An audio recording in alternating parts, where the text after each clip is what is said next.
You were going to be a disappointment being a lawyer. That was exactly the same word my mom used when I told her that I want to be a lawyer. I told her 90% of US presidents are lawyers. She said, "You're not US president, you have to be a doctor." The majority of issues that we see around real estate investment is that people are emotional. If you interview these people and you ask them a question, you would find out that most probably this investment is the biggest investment in their whole life. And then ask them, how much did you prepare for that? How much did you investigate? Did you do due diligence? Almost zero. If you follow TikTok over the years, you'd have seen many of people singing away to different things, dancing, whether it be Addison Rae or Charlie D'Amelio and all these different famous TikTokers. But there was one that stood out for me that started to get my attention, and that was a TikTok lawyer. This guy started to share really valuable legal information here and around the world so that we could learn more about what to do, what not to do, what laws to follow, and how to interpret them in a really simple manner. When you look at most of these cases, 99% of them revolve around one single human desire: greed.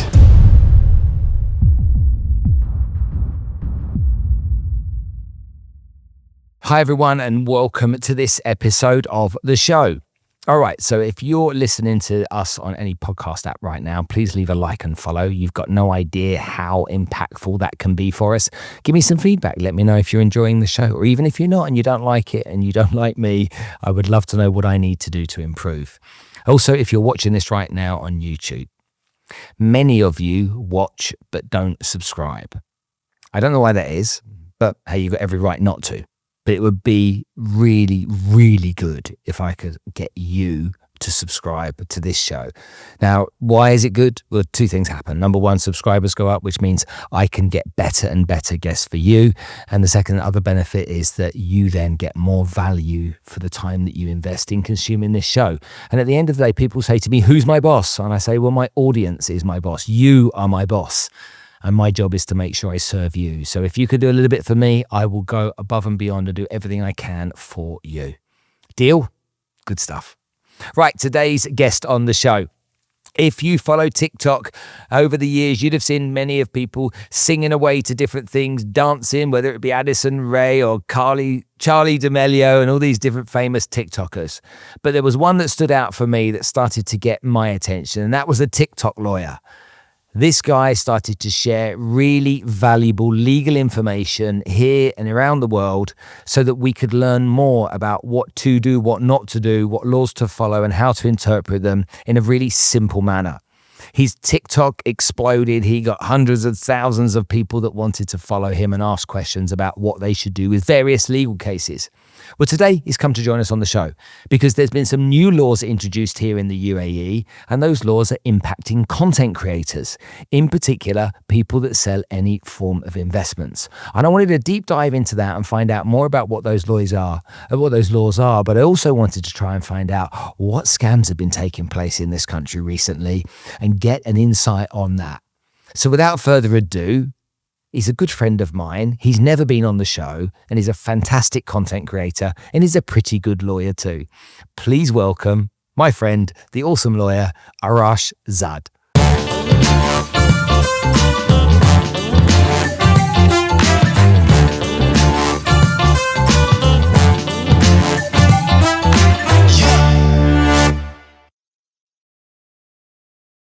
Arash, thank you so much for coming to join us on the show today. My pleasure. Thank you for having me. Now, you and I have known each other, how many years now? Is it 6 or 7 years? Is it that long?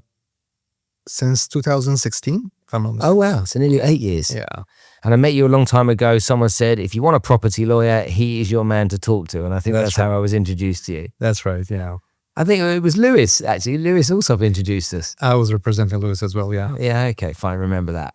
Okay, so there's loads and loads of questions I've got for you today because I know my audience are really keen to learn about certain rules and regulations in this country, but I want to give a little bit of a backstory to you and the reasons that you're here on the show. Yes, you're a lawyer and we all know that, but let's just dig a bit deeper and just understand more about your history, what you specialize in, and the value that you can bring to people with the knowledge that you've got. I've been involved in real estate industry for many years. I was representing many real estate brokers, investors, some of the developers. And this was mainly because of my love for real estate and I become more involved in the real estate from the legal perspective. And Dubai is all about real estate, right? So that kind of made me more focused on that aspect. But there are other legal fields that we provide services in terms of disputes. We handle civil and commercial disputes. I do advise on these two parts as well. So it's not just real estate. Yeah, So you cover different aspects of law. that's right. Why did you choose that vertical? Why didn't you know? Everyone wants to be Danny Crane, don't they? Everyone wants to be a lawyer from the movies. They want to stand up there in the court with a jury on the side and they say, "Judge, let me tell you." You know, was that ever attractive to you when you were learning the legal industry? The reason I picked this profession is, I'll tell you the story. I was raised in a family that everyone was supposed to become a doctor. So both of my brothers, older brothers, they are doctors actually. So I was supposed to become a physician as well. But then all of a sudden I realized that I hate wounds, I hate blood, I hate being in the hospital. What am I doing? So then I started thinking that what I actually want to do. So I started this soul digging process. And meanwhile, I was watching a movie, I think. I saw the movie The Firm by Tom Cruise. Yeah, I remember the movie. I read The lawyer, right? And I read the book as well after that. Then I realized that that's it. This is what I want to be. I want to be a lawyer. Then I started reading about what it takes to be a lawyer. And the more I was reading, the more I was attracted to it. And hence, here we are. There is And were mum and dad happy with that? You not being a physician? absolutely no. Really? Absolutely no. But you were going to be a disappointment being a lawyer. That was exactly the same word she used, my mom, when I told her that I want to be a lawyer. I told her 90% of US presidents are lawyers. She said, "You're not US president. You have to be a doctor." I said, okay, we already have 2 doctors in the family. I think we need a lawyer just to protect them. And then I did what I wanted to do. Obviously, at the beginning, they were not happy because they thought that, no, that is not the right profession for me. But then eventually, I think now they're happy. They're happy now. Yeah, obviously. What did mum and dad do for a living? My dad was had an exchange company many years ago. Or Forex? Foreign currencies. Yeah. He started in Doha, Qatar. And then he moved to Dubai, and since many years ago, since 1966. So he had a Forex company, okay. And mum, housewife? Housewife. Okay. Yeah. Bringing up 3 difficult boys. 5 kids, Oh, 4 5. boys and 1 girl. Wow. Yeah. It was a full-time job for her. Definitely. Yeah. Okay, fine. You grew up here in the UAE. You know this place like the back of your hand, even though you're Iranian by heritage. That's right. This is your home? It is my home. And do you ever feel like Iran is home in any way? See, at the end of the day, you belong to that country, right? Even considering the fact that I did not live many years there, the majority of my life was in this part of the world. But at the end of the day, you belong to a country that is considered your home country.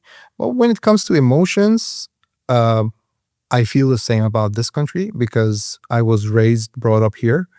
This country provided me with everything.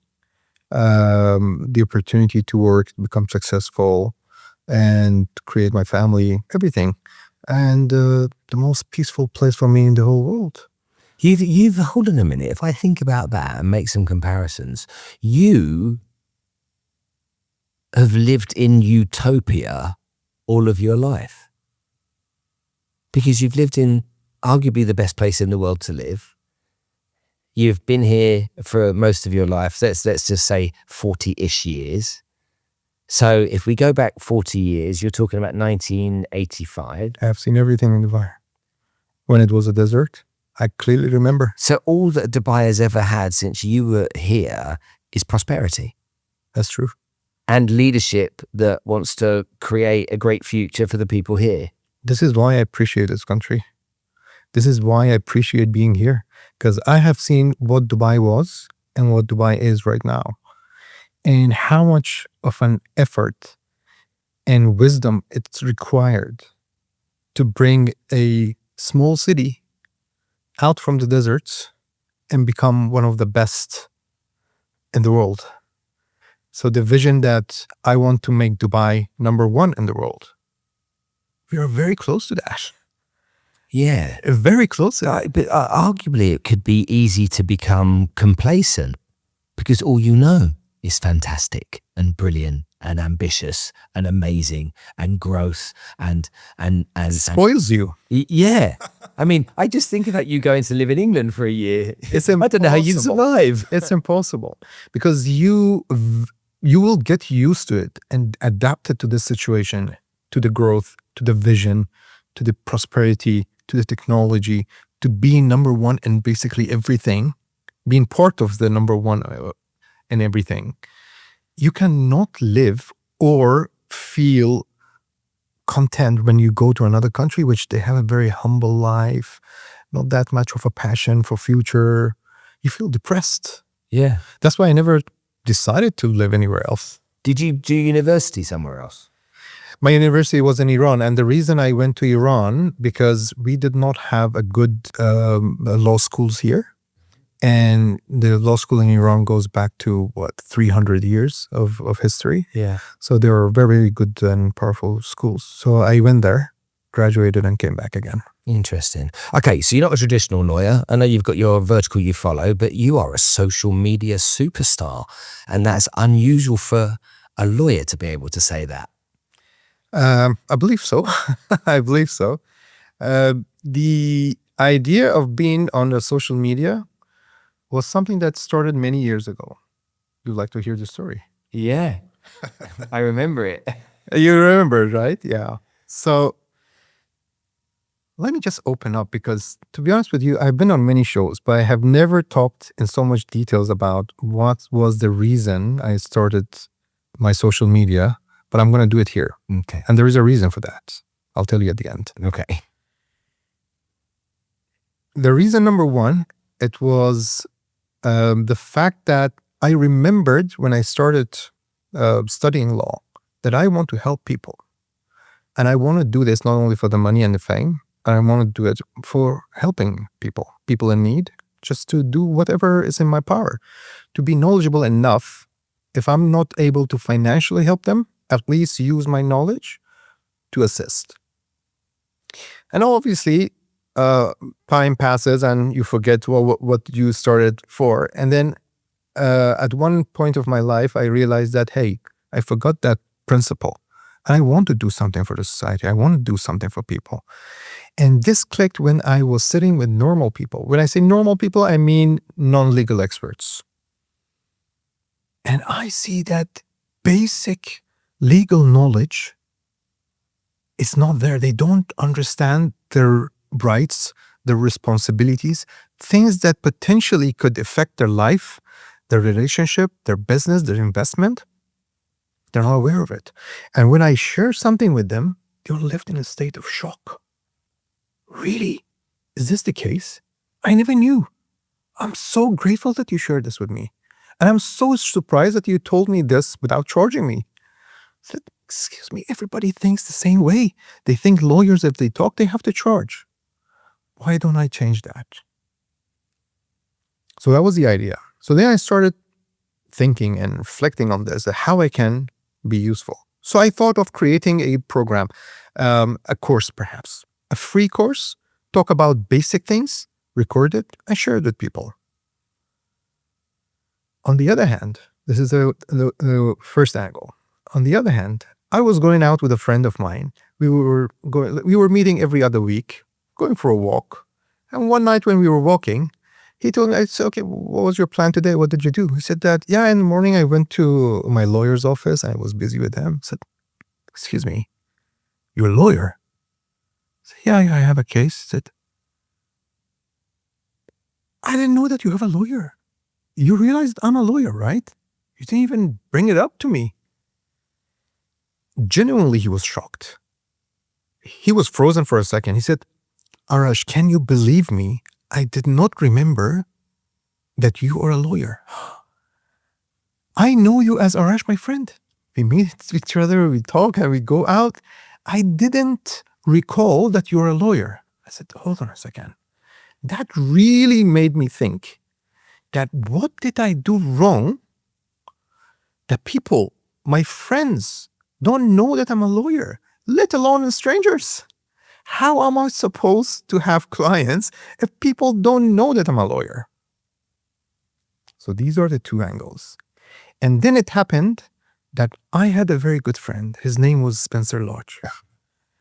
And this friend of mine told me and explained to me the importance of the social media and how social media can impact my business, create the brand awareness. I said, hold on a second.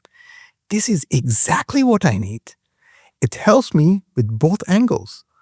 I can create contents, videos for people free of charge so they can educate themselves, learn about things that could basically benefit them. On the other hand, it creates brand awareness. People will come to know me as a lawyer. So it serves both purposes. Why don't I do that? 2017 was the start. I started creating content for social media. And you chose TikTok as well. TikTok was, I was on other social media like Instagram and Facebook, but not TikTok. And the reason was I was discouraged to be on TikTok.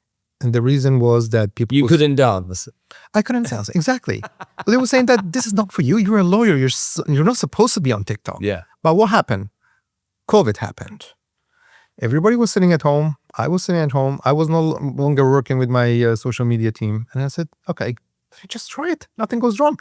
Nothing could be worse than being locked down in my apartment, right? So I posted one of my videos on TikTok. Boom. Thousands of views. Excuse me? My Instagram videos are getting hundreds of views maximum. But on TikTok, we're talking about thousands of views. And the reason lately, after that, I found out that I was the first lawyer on TikTok in this whole region. There was no other lawyer doing that.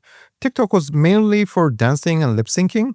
Imagine you're scrolling and all of a sudden you come across a guy with tie and suit talking about legal stuff. What is this guy talking about? So they start following and they see the information is useful, perhaps, and they start following. And I started to notice at the time how many comments people were writing on your posts as well. I mean, the comments were insane. I didn't read all of them, but lots of them were asking for help, asking for advice and stuff. Yeah, on the back of you sharing that information, which made your content really shareable and really valuable. So as much as you can think about you producing the content, lots of people saw great value in what they were listening to, and it was applying to certain aspects of their life or difficult situations they were in. It's true, because I received lots of messages confirming that Arash, thank you so much for this video. It changed our life. I was about to make such a big mistake, but watching this video, a single video, 30 seconds, made me realize that I'm doing a mistake. So I stopped doing it. And thank you for that. I don't know this person. This is the main thing that keeps me going. It's amazing. This is my fuel to my engine. Yeah, I know what you mean by that. And the type of content you were making back then, it was just like basic stuff. It was just trying to educate people, you know. If you drink and drive, this is what's going to happen, you know. If you walk down the street holding hands, this is what's going to happen. And that explaining the basics of law, you know, bouncing checks and all this kind of stuff. It was all really stuff that people would debate in a bar or at lunch. No, that's not the law. No, exactly. Yeah, and then all of a sudden there's this lawyer on there and he's like, if you walk down the street and you kiss your wife, beware. You know, this is against the law. So, but the idea was, which I think it made it more popular, the idea was to make it as simple as possible. Hence, my motto is, I make law sound simple, right? And the reason that I chose this as my mission is because I realized that normal people, non-legal expert people, they find it very complicated to fully comprehend the legal language. It's not that they are not smart. The language is complicated. And unfortunately, lawyers tend to use difficult vocabulary and terminology just to show themselves that they are educated, sophisticated. Well, I tell you what, I'm gonna do something to fight back against that. Okay. Because if you and I went to a hospital, Yeah. doctors would be speaking their language. If you and I went onto a trading room floor in a bank, the investment bankers will be speaking a language. It's the language of their industry. If you and I went into an architect's office, they would be speaking their language. And so I think a lot of the time we can say you use complex words, but there's no more complex words than a brain surgeon uses. He's using the most complex of words. Now, can he use much simpler words? Yes, he can. But if you've been educated in a certain way, I don't think your language is any more complicated than any other industry's language. It just happens to be your language. That's the problem. And that's the art. If you know a lot, so I'll give you a quote, which actually influenced my thought. What does Einstein say? He says that if you cannot explain it to a 6 years old, it means that you don't understand it yourself. Mm-hmm. So if I'm not able to speak it in a language that the layman would understand, it means that I am not capable enough to adapt to that kind of language. Yeah. So this is the art. It's not easy. And it wasn't easy for me because I am so used to that terminology, using those complex words, right? But then when you tone it down, you see the result and you see that people are understanding your videos much easier than some other lawyers that they are even content creators right now. Mm-hmm. So I think this is the reason that makes my videos being digested easier than others. Yeah, keeping it simple. Absolutely. I couldn't agree with you more. Now, we live in a weird old country when it comes to law. Okay. And again, I suppose I say that because I'm from the UK and we have our rules there. And I just assume the whole world follows those rules. And realistically, I've lived in many countries and the law is a little bit different everywhere. But when I consider what the UAE has done over the last 52 years, it's phenomenal. When I look at their legal system, I don't think it's phenomenal at all. I don't think it's one of the areas that's done as well as other areas. And I believe some of the laws are a little bit archaic and don't actually make a whole load of sense. But yet then I look at other things and I'm like, right on, if you go from Sharia courts and then move forward, we talk about integration in these different countries around the world. The UAE allowed British courts to work through the DIFC. A British legal system to apply. So arguably lots of that's there and they are moving in the right direction. But some of these rules can be a little bit, prohibitive, should I say. And so what I'd like to do is ask you some questions and you can give me some feedback on the kind of rule changes that have been taking place over recent time, things that people should be aware of. Because at the moment, specifically in the content creation industry, there have been some changes recently. That's right. And I think when they hear it from someone like you that knows what you're talking about, rather than someone like me who just has an opinion, okay, I think it can put some kind of like a cement on top of it and make it more solid. So would you mind if I ask you some questions about this? Please go ahead. Okay, excellent stuff. Radio. Some of these are interesting. Some came from the audience and some came from my team. Okay. There's new laws around influencers and content creators. What has changed and what's the risk of playing expert online without being able to back it up? I think you're referring to financial advisors. Well, Finfluencers are one segment of content creators, yeah. Right. So there was a recent law that was introduced and it's already implemented. And it says the reason, let me explain the reason before even talking about the actual law. There were so many contents created by creators who were not experts. They've been paid to talk about XYZ products. And unfortunately, a lot of people will fall for it, will follow and they invest and they will lose their money. So the government, obviously, they are vigilant. They understand what is happening. They watch these contents and immediately they take action. So the law was in order to protect people against such inaccurate information that is shared on the social media. So the Finfluencer license was introduced, and it says that whoever wants to provide financial advices, market analysis, crypto or any sort of investment tips, they have to apply for this license and they can get it from SCA. It's called Finfluencer license. If they don't, obviously there will be fines, suspensions, and even shutting down their businesses. Okay, well, that's an interesting point you've made. Okay, one I have a real problem with. There were 5 asset classes. There are now 6 if you include crypto. So we have crypto, fixed income, which is bonds, forex, foreign exchange, commodities, equities, and what have I missed out? Real estate. They're all asset classes. That's right. Okay, so a finfluencer, as much as somebody can talk about stocks and say, you should invest in this stock because it will go up by 10%, okay, and that's not allowed to be done without a license, the real estate broker can say, buy this off-plan project because it will go up by 10%. Why is the real estate broker not put into the same category? Why can they make up anything they want about potential returns someone can make? And the real estate industry is littering the social media world in the UAE with information about what to invest in for real estate, what kind of returns people can make, and there's no regulation around that. There are regulations around that, and that regulation will affect them if they do such thing. So yes, I agree that real estate is not part of the financial. But it's an asset class. It is an asset class. It could be interpreted in that way because if you are advising to buy this property and you will gain this much of appreciation or Return. ROI or whatsoever, that is a financial advice. So no matter if it's linked to a property, it's an investment. Yes. So investment will fall under the same financial. That's one angle. Hold on then. So if a real estate broker who has no ESCA licenses, and ESCA is Emirates Securities and Commodities Authority, has no ESCA license, they just have a RERA license, okay? If they start posting content saying, if you invest in this off-plan, this whatever it is project, you could make 10, 20% per year return on your investment. If they do that with no SCA license, they will be fined. Is that what you're saying? It's more than this.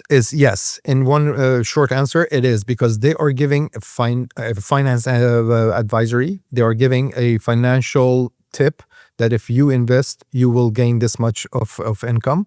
That is finance.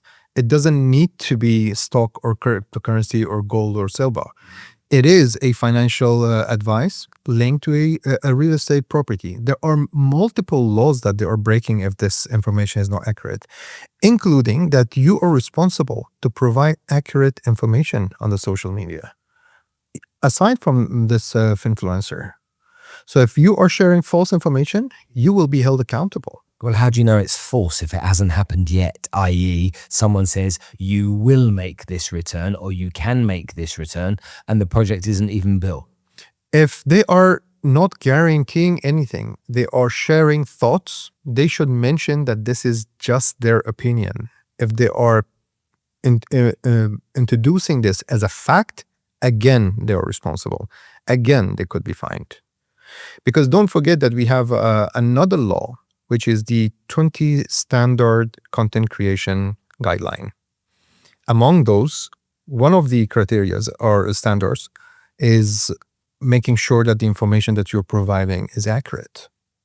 So if they are not doing that and they are just bringing some numbers up in order to get more clients, they are breaking that law or that regulation. Who's policing this? Because how does someone get caught? Do I have to report somebody for them to get caught, or should I? Should I be a whistleblower, or how should it work? I'm not really sure who is supervising this, but I believe that there should be an authority who is basically having a supervision over these contents.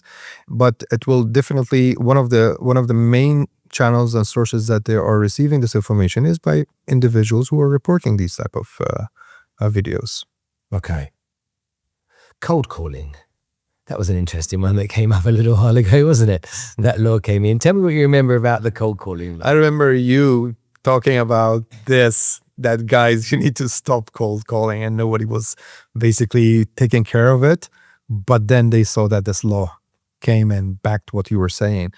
It's ridiculous. It was getting out of control, and luckily the government stepped in and we received less number of cold calls recently, which is amazing. So this is the beauty of it. As you mentioned at the beginning, the government is so vigilant. They are watching and monitoring these things and making sure that, they're creating an environment which is safe and convenient.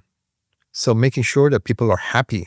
So if they see anything is going against that objective, obviously they will step in, they will introduce a new law, and they will stop them.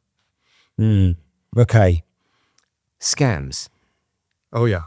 There seems to be... I don't need to ask a question. You're just going to give me a monologue now, aren't you?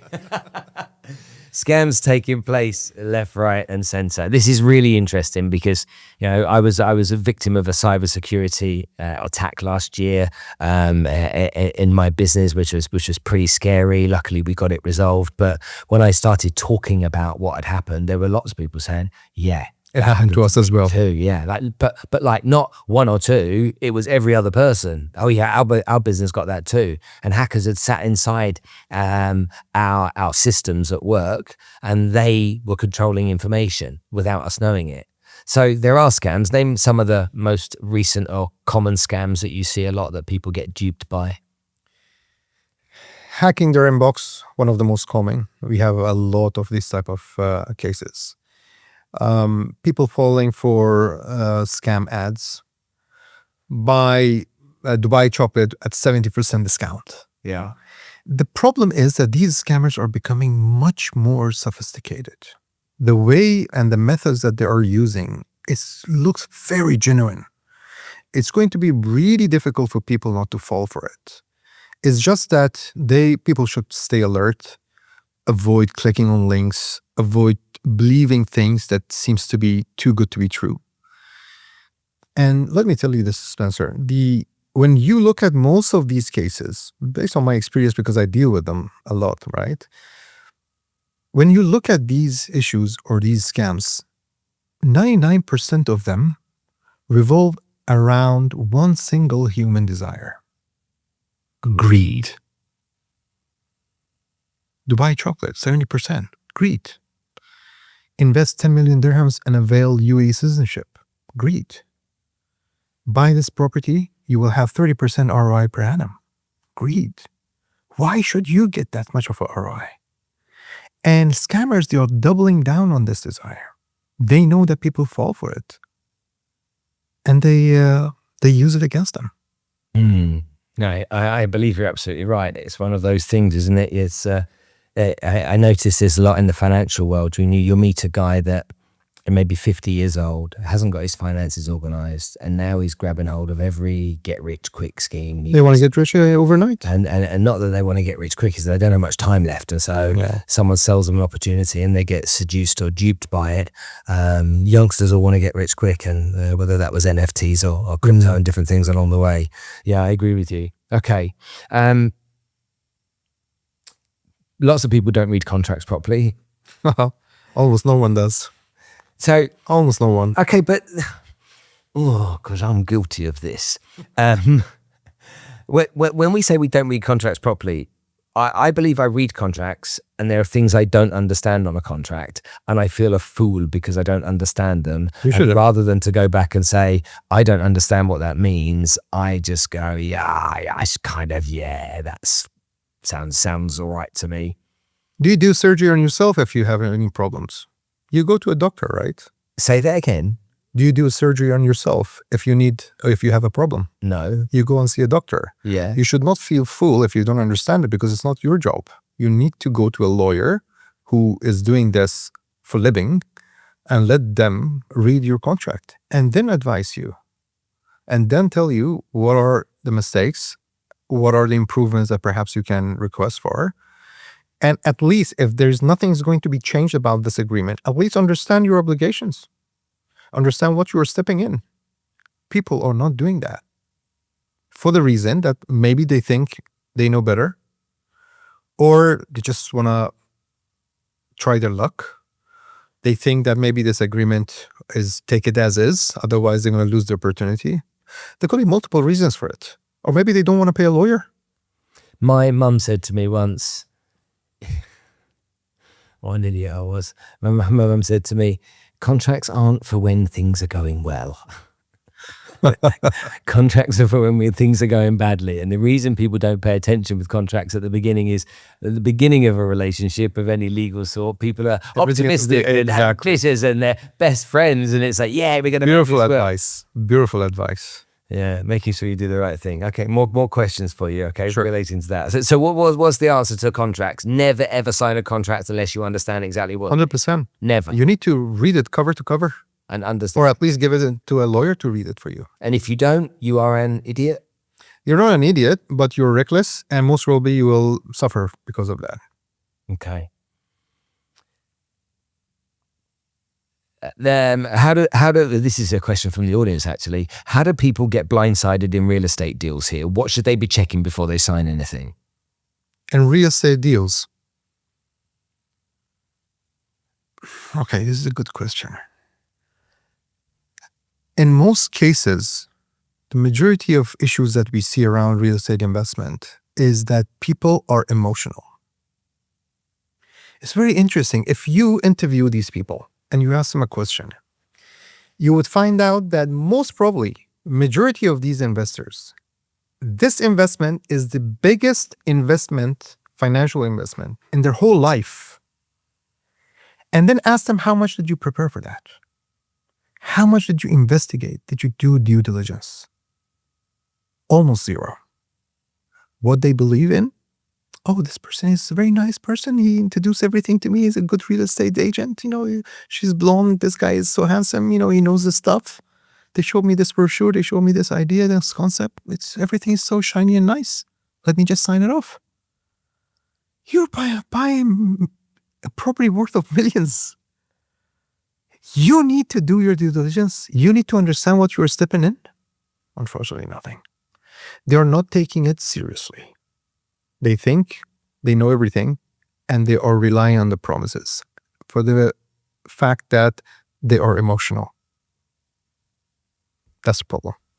So what should they do in that situation? Take a deep breath, step away, take as much time as they need to think about it, go back and do their budgets, do the homework, go and ask somebody else that knows more to prepare a list of questions for them, go and get a lawyer to do all of the due diligence that's required to make sure it's a good investment? I think first decision is to tell yourself that I don't understand this. Let me rely on someone who understands this, and he is on my side. Some people understand that they don't understand, but they rely on the wrong person. I know that the real estate broker is going to hate me for this, but they're going to trust their real estate broker. Real estate brokers are biased. They want to close a deal as fast as possible to go on and find another agent or another client. They receive their commission if you do your investment. Some projects, they receive more commissions. Some deals is more lucrative for them. So obviously they are biased. They should not be the people you go for or ask advice from the risk perspective, from the legal perspective. And unfortunately, there are brokers I have seen giving legal advice even. No. It's happening. Because they do everything in order to persuade the client to purchase. I'm not saying all of them. There are professionals. There are brokers who are bringing their clients to us.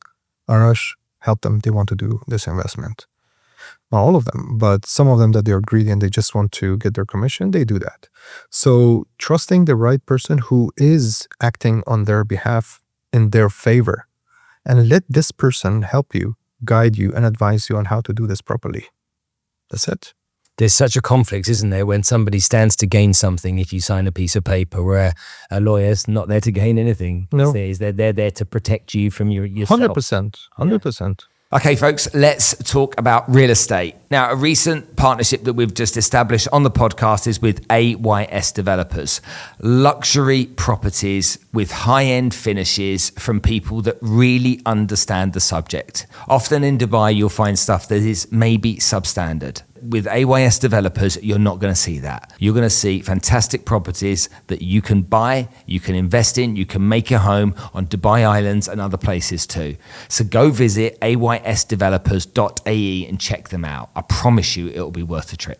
Oh, This is more about contracts, but we'll go on to it. Okay, the biggest myth tenants believe renting in Dubai, and what should you tell someone who's renting for the first time to look out for? Biggest myth. Oh, hold on. Let's take this scenario that just happened. The Tiger Tower had a fire. Okay, what happened? Did you see it the weekend, the tower in the marina? I've heard that, yeah. Okay, so there was a tower, 67-story tower in Dubai Marina, evacuated 3,800 roughly people in the evening. No one died, no injuries and whatnot. So that was great. But I'm thinking to myself, that guy that just 2 months ago signed a 12-month rental contract on an apartment in there and paid his money, where is he left? Where does someone like that sit? And also, the other thing, I had a situation when I rented a house once where it said on the contract, any cost over 500 dirhams, the landlord pays. Any cost under 500 dirham, I pay. And I'm like, okay, that's fair enough. And then the landlord contested that. He said, no, that's not for me to pay. That's for you to pay. And I'm like, but what is it? I'm paying you rent. You surely have got to maintain the property. So I think a lot of people, when they get involved in renting property, they're, again, not reading the contracts, but I don't think they know what to expect because in different countries, there's different rules. The biggest issue that I saw, especially for newcomers, those who have not been in the UAE and they just came to Dubai, they think that law protects the landlord more than them. They think it's one-sided in their favor. That's the biggest issue. Because there are many laws that actually protects the tenant. There are not only laws, there are decisions issued by the court. There are common practice that is respected and approved by the court as well. These are acting on behalf, in favor of landlord as well as tenant equally.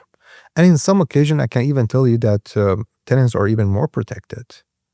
For example, they will be shocked if they know that the landlord cannot ask them to evict the property at the expiry date. Newcomers, they said, no, but my contract is expired. I have to leave. No, you're not supposed to leave. If you don't want to leave, you can stay. Really? Can we stay? Yes, you can. I thought the law protects the landlord. Not like that. Yes, they have their rights, but then there are many laws that protects you. This is the biggest issue that they don't understand. The example that you just gave, the service charges or repair charges, any damages, there is a practice if the contract is silent. But if the contract says up to 1,000 dirhams, the tenant has to pay, tenant has to pay. And above that, the landlord has to pay. If they don't, the tenant can go and file a petition and ask the court to get involved. These are the things that, in my opinion, the tenant should first and foremost at least educate themselves with the laws that protects them and the obligation that the landlord has. That should be the minimum. It's like spending a day of your life. More or less. To say 364 other days of the year. Absolutely. Yeah, okay. Okay, some more questions we've got here. What's the biggest myth Westerners believe about how the UAE legal system works? Oh my God. In one word, it's called wasta.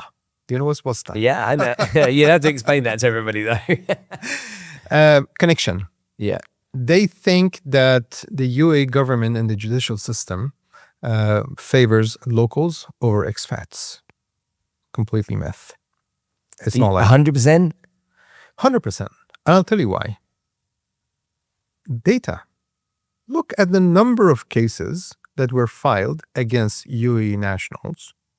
And if the claimant had the right was given to them. If they did not have the right, the case was dismissed. They get the chance to prove their claim. If they are on the right side, of course they will get it. But if they are not, they lose their case. Oh, see, they're favoring the Emiratis. It's not like that. There is a law. Does this law say that, okay, we are protecting the UAE nationals from this? No. One simple code applies to everyone.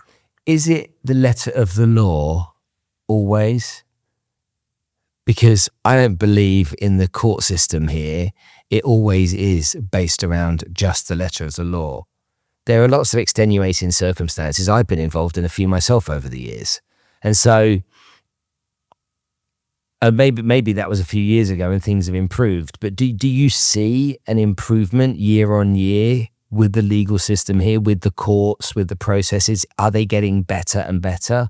Or is it by comparison still got a long way to go? You will be shocked if I tell you how rapidly this improvement is happening in Dubai. For me as a lawyer, sometimes we have problem keeping ourselves updated with the latest law because of the speed of these changes. The moment they feel that there is a lack, there is a possibility for improvement, immediately they are taking action. Especially in the past 3 to 4 years, we saw lots of changes and lots of improvement because you understand a country that wants to become the number one in the world. They are always investigating. They are always checking how they can cope up with this type of change. Obviously, if you want to reach to that target, you need to have the proper legal frame as well in order to protect the structure. And they are doing that. And we see a lot of the laws has changed and toward perfection almost. There are room for improvement. I admit that, but they are not sleeping on it. They are working towards that. But something that people normally don't understand is that they think that, okay, if I don't like this law is wrong. It's not like that. It's not like Yes, it is. if I don't understand the concept, the idea behind this law, I should not blame the law. People who set that law have studied an issue, they found the problem, and they created a solution for it. Yes, sometimes this solution is not perfect, but they're working towards that. Got it, understood. Okay, so this is an interesting question. So I really want people to know what to do here, okay? It's a really important question, okay? If someone is planning to invest in off-plan property today, okay, what are the questions they need to be asking? Because I've heard a lot about escrow accounts be mentioned, and now there's a law in this country around escrow accounts, but I've also heard that there are some developers that take money without escrow and stuff like that. Is that one of the really important questions to be asking? If you want to know the most important question, and I'm limited to one, then I would tell you perhaps to make sure that the project is registered with DLD. And the reason why I say this is because if the property is registered, there are so many other things and other requirements for the developer to prepare and submit in order to get the project registered. But then there are other things as well. For example, who are you buying from? Is it a reputable developer? Do they have a track of successful projects? Have they handed over? Are you buying properties that, are you buying from a proper and registered broker? Is this company that you're dealing with formed like a couple of months ago, or no, they have a history of providing services to people? Escrow accounts. Yes, we do have a law, and you are not supposed to pay even 1 dirham of the property value to any other account but the escrow account. If a company or a developer tells you, pay us, we will transfer, immediately run away. That's a red flag. You're not supposed to be asked even to pay in any other account but the escrow account. So this is the problem. There is this law. People are not aware of it. They make a mistake and then they blame the system. How ridiculous this is. Yeah, really interesting. What's the best business lesson the legal world has ever taught you? In these years, I came up with this motto, and I tell my team all the time, never assume, always ask. The problem with assuming is that people are building something based on an assumption rather than facts and data. So checking the facts is much better than assuming. And the second thing that I believe in, I always say, Never trust before documenting it. Oh, I like that. Say that again. Let's reflect on this a little bit, right? Never trust before documenting it. Most of the issues and disputes that are happening right now in the court, you would see started from a blind trust. People get emotional, people start trusting someone, and they say that, you know what, let's just shake hands and let's do it. It's not the 70s, it's not the 80s. Nowadays, you need to be extremely careful. You want to trust, it's fine. Document it. Put it in writing and shake hands and they say, I trust you. I trust you for upholding what we have taken it down on the paper. But if you are not doing it in that way and method, obviously you're going to have a problem. The majority of cases that we have seen, trust was the biggest issue. It makes me think about a situation I saw recently with a guy I know. He has been here for 20 years. For 18 years, he's been building a business. He owns 20% of it, and he had a local partner that owned 80%. The local partner financed the beginning of the business, but this guy has, on his own, built the business, and it's done very well. The local partner is now 79 years old and has cancer and doesn't expect to live out the 2025. And I said to him, what's going to happen when your business partner dies? He said, well, everything will stay as it is. The family will inherit the shares, but I'll keep running the business and that's what we'll do. And I said, says who? He said, says me. I said, has the other partner got a son? I said, yeah. I said, so let's say the son inherits the shares. And he walks into your office one day and says, you know what? I don't like you anymore. I'm going to go in another direction. What protects you? He said, well, I wouldn't do that. You know, I've known his father for 20 years. That's a problem. And I'm like, but it could happen. Yeah, but it wouldn't. But it could. And what if it did? How would you feel after a conversation with me like this if that did happen? Don't you think it's worth protecting yourself? And to me, that's real common sense. You know, we call it shareholder protection, as you know, it can be called many different things. But for me, you know, you and I are in business together. We're business partners 50-50, okay? And I die. My wife inherits the shares as she walks in on Monday. Hi, Arash, we're now in business together. Exactly. And you'd be like, no, we're not. You know nothing about the business. I know, but guess what? Me and you, buddy, we're in it together. That's ridiculous, isn't it, when you think about that? But I know that most companies in the UAE, SME businesses that have partnerships, whether it's 2 partners, 3 or 4, have a massive risk of that problem existing. And that's because no one thinks they're going to die. That's true. No one thinks anything's going to go wrong. And everything's based upon the optimistic, ambitious, exciting journey we're going on without something going wrong along the way. It could be a very, very challenging situation. Very challenging situation. And we have seen a lot of them, that businesses that have been going on for years, the person who has put everything he had on this business, and overnight the partner died in exactly the scenario that it described. It happened. And they have not thought about it. I mean, you even have to look at it from another point of view. Just imagine if I died with my business and my wife and my kids inherited my business and my wife and my 2 daughters inherited it. They wouldn't want the responsibility of it. They'd be sitting there, they have no idea what to do with it. So now they're the majority shareholders in a business. Everybody could leave tomorrow. They don't know how to run it. And the truth is, as the people inheriting, they don't want the headache and the drama of that themselves. But there could be simple structures put in place. This is what we do, actually. This is how we advise clients to act.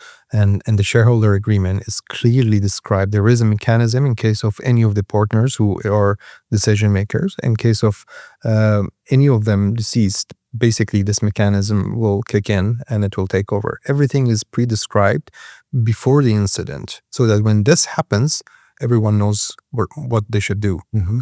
So if the heirs are incapable of handling the management, this will automatically be shifted to so-and-so person with this. But it's not only that.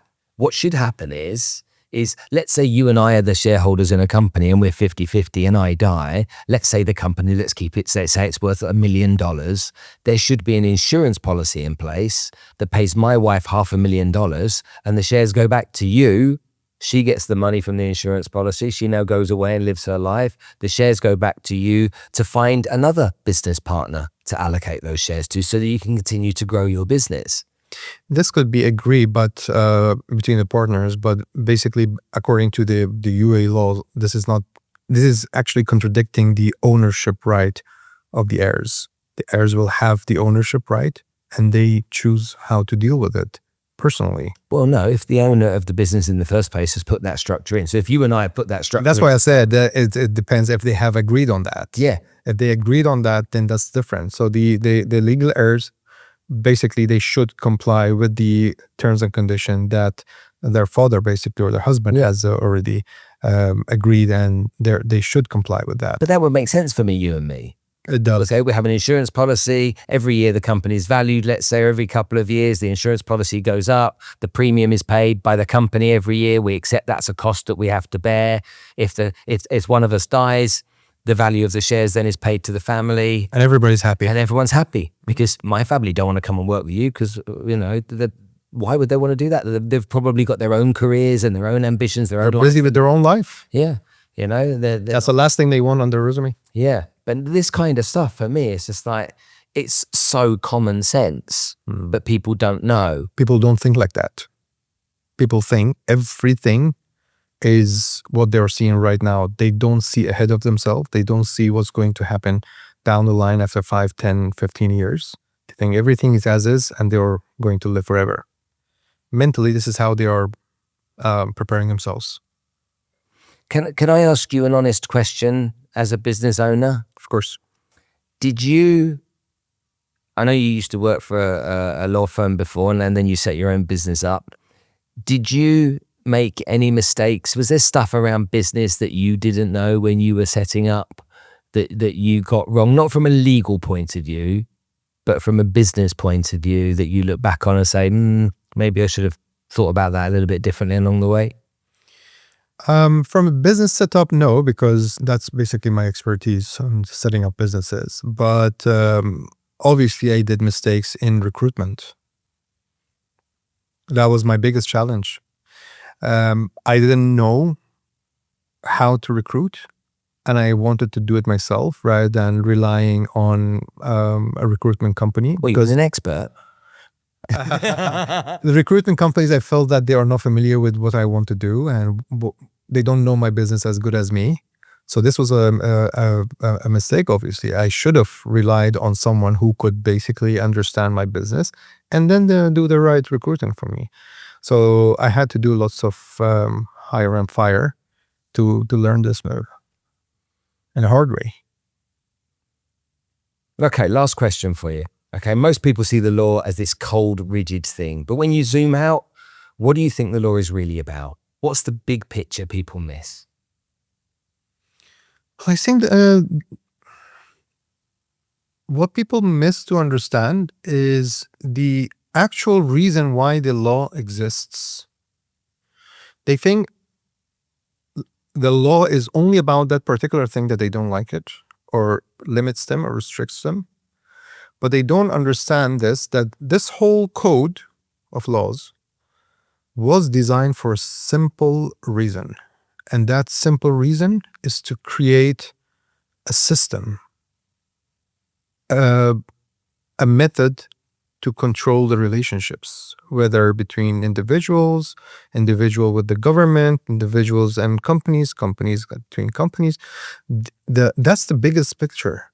That the reason that this law was created was to regulate the relationship between individuals and companies and authorities. If you look at it from that perspective, you would understand that this law is required, although you don't like it, is required. It's a piece of a puzzle. It's not something on its own. And when you look at it from that bigger picture, you would understand why this law is there. Then you will accept it easier. In fact, let me tell you a true story. What happened to one of my clients? this person met a lady in Dubai. It was love at the first sight. She promised him that everything is so going well between them, and she wants to say yes to her if he proposes. Then all of a sudden, she uses an excuse saying that because of my nationality, I have difficulties to apply for residency. I'm not getting my residency. It got rejected, etc. The only way and the most secure way is to buy a property and get my residency done. And then the future husband says, but what's your plan? I said, I have no plans because I have no money. Why don't you buy me a property? Get my visa sorted. And then I would say yes, and we will get married and I'll stay here. What's the point of me getting married and I cannot live in this country? And the person who was promised to, he did not do his homework. He did not know that, okay, if you get married, you can sponsor her, right? He believed, or he wanted to believe whatever she's saying is right. So he said yes, bought her a 2-bedroom apartment, put it under her name, and then said that, let's go and get married. And she said, okay, I have to go and visit my mom because she's ill. I'll come back after a couple of weeks. She goes back to her home country, gets married there, stays there, rents the apartment. No. And the guy is left with nothing. What he does, he comes to us, he explains everything. Luckily, he have so many things documented. He had so many WhatsApp messages, emails that he exchanged with her, explained that, okay, I'm doing this only for this reason. And now that we did it, let's just find a tenant because, I took loan from the bank, etc. So we were able to create a strong case, present it to the court.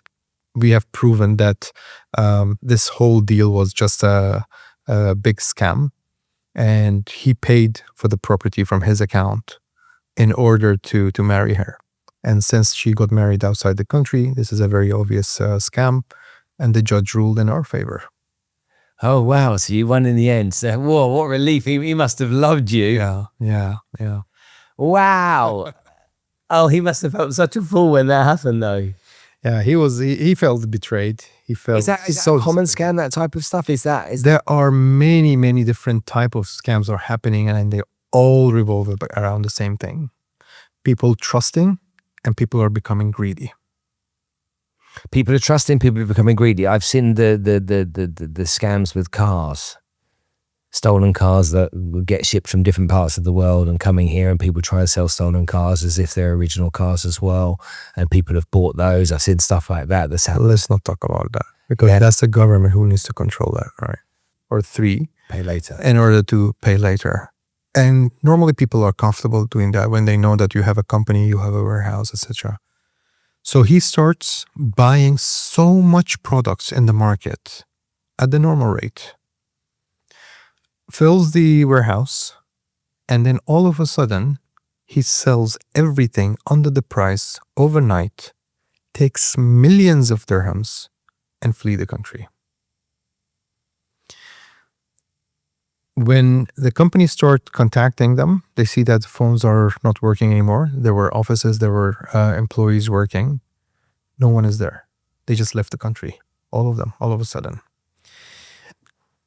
The moment they come to know what has happened, they realize that they are not the only victim. There are so many other people. And the amount of goods that they have purchased reached over a few millions of dirhams. So they'd bought the product, okay, at market rate. They'd sold it for cash, cheap, okay, taken the cash and run. And because they were buying it at market rate on credit. They didn't pay anything. So they basically got the stock for free. Then they've sold it for pure cash, profit. Done a runner, disappeared from the country, and they've run away with millions of dirhams. Absolutely. Is that a common one?